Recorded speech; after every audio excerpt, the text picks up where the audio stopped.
আক্তাবুদ্দিন মোল্লাৰ নেতৃত্বত গৌৰনগৰত এক বিশাল গণসভা অনুষ্ঠিত হয় আৰু বিশাল গণসভাত সকলো উপস্থিত ৰাইজে সংকল্প গ্ৰহণ কৰে যে সাম্প্ৰদায়িক বিজেপি আৰু সাম্প্ৰদায়িক AIDF-ক 2024 চনৰ লোকসভা নিৰ্বাচনত কোনোপধ্যে ভোট দিয়া নহ'ব। আমি বিৰোধী ঐক্যমঞ্চ আৰু ইণ্ডিয়াই যিজন প্ৰাৰ্থীক ইয়াতে আমন্ত্ৰণ কৰি আনিছোঁ ৰকিবুল হুছেইন ডাঙৰীয়াক সকলোৱে ঐক্যবদ্ধভাৱে ভোটদান কৰিবৰ কাৰণে আজি সিদ্ধান্ত গ্ৰহণ কৰে। আজি সংকল্প গ্ৰহণ কৰে, হাজাৰ হাজাৰ মানুহে সংকল্প গ্ৰহণ কৰে যে এই সমষ্টিৰ জলেশ্বৰ সমষ্টিৰ সকলো ৰাইজে এইবাৰ বিৰোধী ঐক্যমঞ্চক ভোট প্ৰদান কৰিব আৰু দেশৰ সংবিধান ৰক্ষা কৰিব, দেশৰ গণতন্ত্ৰ ৰক্ষা কৰিব আৰু বিজেপিৰ সাম্প্ৰদায়িক নীতিৰ পৰা দেশ ৰক্ষা কৰিবৰ কাৰণে আজি সংকল্প গ্ৰহণ কৰে।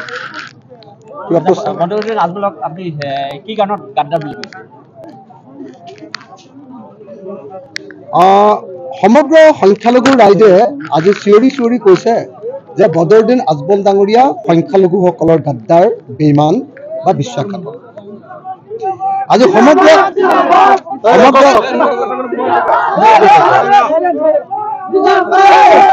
সমগ্ৰ সংখ্যালঘু ৰাইজে চিঞৰি চিঞৰি কৈছে যে মৌলানা বদৰুদ্দিন আজমল চাহেব এজন বিশ্বাসঘাতক, এজন গাদ্দাৰ, এজন বেইমান। সদায় বদৰুদ্দিন আজমল চাহেবে সংখ্যালঘু ৰাইজৰ স্বাৰ্থক জলাঞ্জলি দি বিজেপিয়ে যাতে সদায় ভোট পাব পাৰে তাৰ কাৰণে সদায় নিৰ্বাচনৰ সময়ত সাম্প্ৰদায়িক বক্তব্য প্ৰদান কৰি কেতিয়াবা কয় যে লুঙি আৰু টুপিৰ চৰকাৰ হ'ব আৰু কেতিয়াবা কয় যে নহয় মই যদি MPG-কো 420টা মাদ্ৰাছা বনাই দিম। এনেকুৱা ধৰণৰ সাম্প্ৰদায়িক বক্তব্য প্ৰদান কৰি সদায় বিজেপিক সহায় কৰি আহিছে।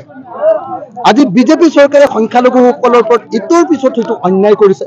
কেতিয়াবা ঘৰ উচ্ছেদ কৰিছে, কেতিয়াবা মাদ্ৰাছা ভাঙি দিছে, কেতিয়াবা আপোনাৰ সংখ্যালঘু যুৱকক গুলীয়াই হত্যা কৰিছে আৰু কেতিয়াবা আমি দেখিছোঁ যে বিজেপি চৰকাৰৰ পৰিচালনাত পৰি অসমৰ বিভিন্ন ঠাইত সংখ্যালঘু মানুহৰ ওপৰত অত্যাচাৰ কৰা হৈছে আৰু এই সমস্ত কাণ্ডত বিজেপি চৰকাৰক সহযোগিতা আগবঢ়াই আহিছে মৌলানা বদৰুদ্দিন আজমল চাহেবৰ যিটো দল AIUDF-এ।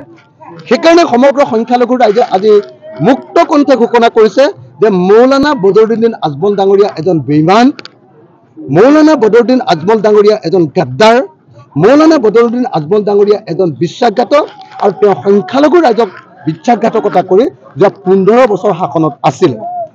সেইকাৰণে এইবাৰ মানুহে তেওঁৰ মুখা গম পাই গৈছে, তেওঁৰ মুখাখন বুজি উঠিছে আৰু সেইকাৰণে এইবাৰ সিদ্ধান্ত লৈছে যে মৌলানা বদৰুদ্দিন আজমলক কোনোপধ্যে ভোটদান কৰা নহ'ব।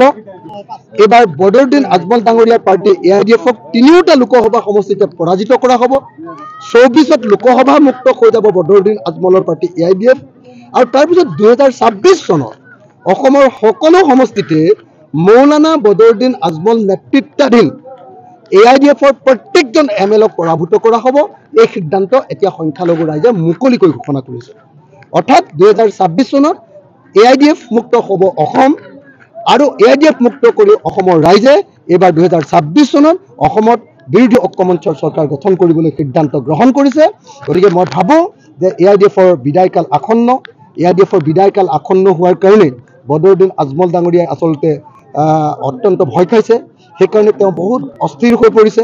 সেইকাৰণে তেওঁ জাৰি তাৰিৰ ওপৰত আক্ৰমণ কৰিছে। কেতিয়াবা তেওঁলোকৰ মানুহে সাংবাদিকৰ ওপৰত আক্ৰমণ কৰিছে, কেতিয়াবা তেওঁ নিজৰ পাৰ্টিৰ কমৰেডৰ ওপৰত, তেওঁ পাৰ্টিৰ সতীৰ্থৰ ওপৰত আক্ৰমণ কৰিছে আৰু কেতিয়াবা এনেকুৱা হৈছে যে তেওঁ মাইক ভাঙি দিছে। এনেকুৱা ধৰণৰ অস্থিৰতাত ভোগা দেখা গৈছে।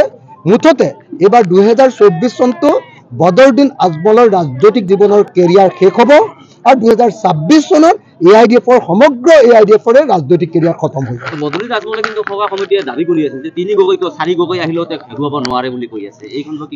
আচলতে আমি আজমলক ধুবুৰীৰ সংখ্যালঘু ৰাইজে হৰুৱাব।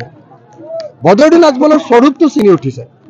বদৰুদ্দিন আজমল যে হিমন্ত বিশ্ব শৰ্মাৰ যে আচলতে দালাল, বদৰুদ্দিন আজমল আৰু হিমন্ত বিশ্ব শৰ্মা যে মিলিজুলি থাকে, বদৰুদ্দিন আজমল পাৰ্টিৰ তলাটোহে যে বদৰুদ্দিন আজমলৰ ওচৰত থাকে, চাবিটো যে হিমন্ত বিশ্ব শৰ্মাৰ ওচৰত থাকে, এই কথাটো সংখ্যালঘু ৰাইজে মৰ্মে উপলব্ধি কৰিলে। গতিকে এইবাৰ যিহেতু তেওঁলোকক বিদায় দিবলৈ লৈছে আৰু বিদায় দিয়াৰ ক্ষেত্ৰত যেনেকৈ আজি আক্তাবুদ্দিন মোল্লা ডাঙৰীয়াই যেনেকৈ বিদায় দিয়াৰ ক্ষেত্ৰত AIDF-ক বিদায় দিয়াৰ ক্ষেত্ৰত এটা ভূমিকা লৈছে, ময়ো এটা ভূমিকা লৈছোঁ। যে যিহেতু মই ভূমিকা লৈছোঁ গতিকে মোক আক্ৰমণ কৰিছে, মোৰ বিৰুদ্ধে বিভিন্ন কথা কৈছে। গতিকে আমি একেলগতে কংগ্ৰেছ আৰু ৰাইজৰ দল আৰু আন আন বিৰোধী ৰাজনৈতিক দলে আমি একেলগতে সিদ্ধান্ত লৈছোঁ যে 2024-ত বদৰুদ্দিন আজমলক বিদায় আৰু 2026-ত AIDF সামগ্ৰিকভাৱে বিদায়।